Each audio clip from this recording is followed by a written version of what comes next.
पन्हाळा तालुक्यातील बाजारभोगाव प्राथमिक आरोग्य केंद्र परिसरात सापांचा वावर वाढलाय। त्यामुळे आरोग्य कर्मचाऱ्यांमध्ये भीतीचं वातावरण निर्माण झालंय।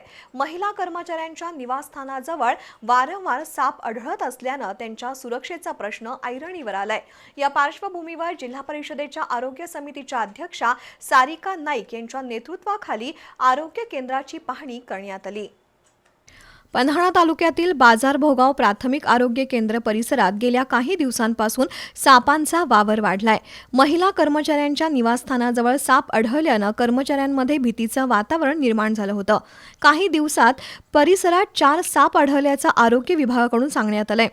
या पार्श्वभूमीवर जिल्हा परिषदेच्या आरोग्य समितीच्या अध्यक्षा सारिका नाईक यांनी आरोग्य केंद्राची पाहणी केली। परिसरातील वाढलेली झाडं झुडपं गवत दूर करून स्वच्छता करण्याच्या सूचना देण्यात आल्या।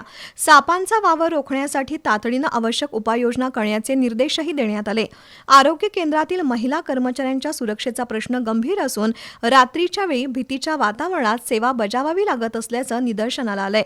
सापांसह इतर सरपटणाऱ्या प्राण्यांचा धोका टाळण्यासाठी परिसराची नियमित स्वच्छता आणि आवश्यक प्रतिबंधात्मक उपाययोजना करण्याची मागणी करण्यात आली।